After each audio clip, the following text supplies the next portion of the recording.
When I was really little, maybe 6 or 7 years old, my weekends were like a treasure chest of possibilities. Every Friday night, my parents would let me stay up late, much later than usual. I loved the feeling of being the only one awake in the house, the quiet hum of the TV filling the living room, while everyone else drifted off to sleep. I would sprawl out on the couch, blankets wrapped around me like a cocoon, slowly blinking my eyes in rhythm with the flickering screen until sleep would finally take over.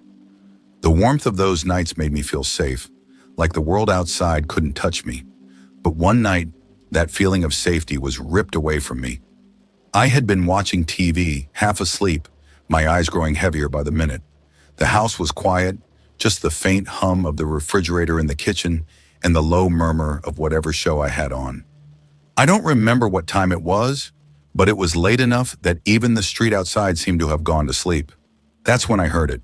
It was subtle at first, a soft creak, like someone was slowly shifting their weight.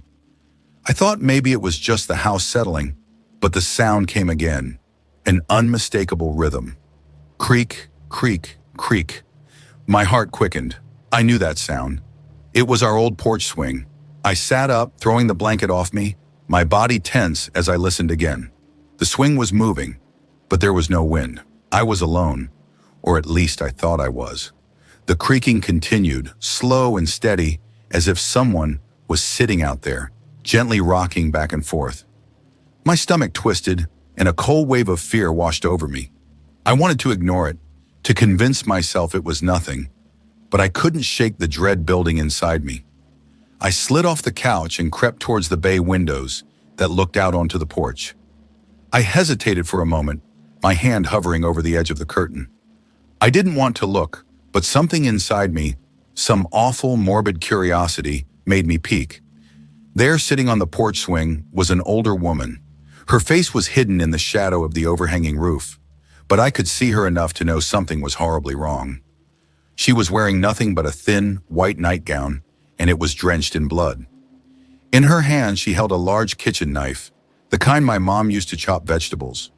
Only this one glistened in the pale moonlight as if it had been recently used. I froze.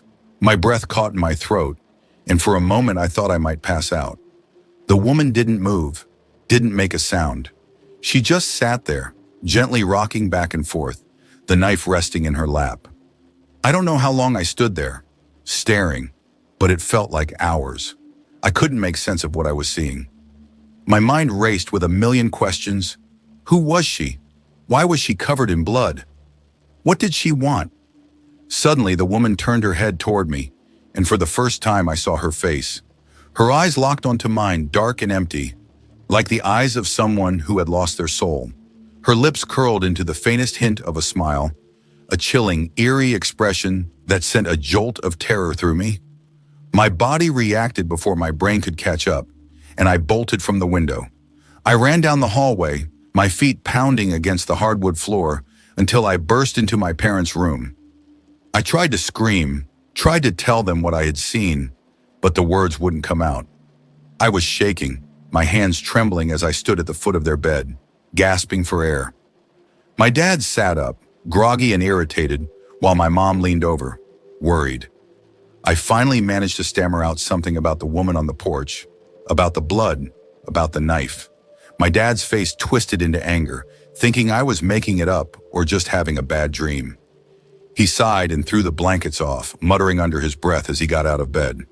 He grabbed my arm and dragged me toward the front door, insisting that I was just imagining things. I struggled against him, trying to pull away, but his grip was too strong. I begged him to stop, to listen, but he wouldn't. He unlocked the front door and yanked it open, about to tell me there was nothing out there. But then he saw her. The words caught in his throat, and he stood there, frozen, staring at the woman on the porch swing. She slowly turned her head to look at both of us, her eyes dull and lifeless, the knife still resting in her lap. My dad didn't say a word. His face went pale, his hands trembling as he slammed the door shut. He rushed back to the bedroom and grabbed his shotgun from the closet. My mom was already on the phone with the police, her voice shaking with fear. My dad loaded the gun and cracked the front door open just enough to poke the barrel through. He called out to the woman, asking her what she wanted, why she was there. Her voice was soft, almost a whisper, but there was something unhinged in it. "Somebody killed my husband," she said, "but it wasn't me." My dad's hands tightened on the gun, and he told her the police were on their way. That's when she snapped. She stood up, gripping the knife tighter, and backed away from the porch before turning and walking off into the night. The police arrived 15 minutes later, and I could still hear the sound of the porch swing, creaking, echoing in my mind. The police lights cast eerie flashes of red and blue across the living room as I sat huddled next to my mom. My heart was still racing, my body trembling with fear. I couldn't understand what had just happened. The woman's empty eyes, the blood, the knife. It all felt like a nightmare. But I was wide awake. My dad stood by the front door, still holding the shotgun, his knuckles white as he gripped the barrel. He looked shaken, something I'd never seen in him before. For the first time in my life, I realized that even he was afraid. 2 officers came into the house after speaking with my dad outside. They were calm, almost too calm, like they had seen this kind of thing before. But their serious expressions told me that this wasn't just some late-night misunderstanding. They asked my dad to explain everything again, and I watched him struggle to find the right words. She said someone killed her husband," he muttered, still not fully able to process it. "But she was covered in blood, holding a knife. I didn't get too close, but something wasn't right with her." The officers exchanged glances and one of them nodded.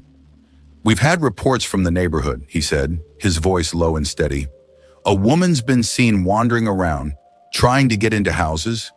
But this, with the knife and the blood, that's new." My stomach twisted. So she had been out there before tonight? How many nights had she been lurking in the shadows while I sat on that very same couch, completely unaware? One of the officers stepped outside to check the porch, and I could see him inspecting the swing, running his hand over the chain where it hung from the ceiling.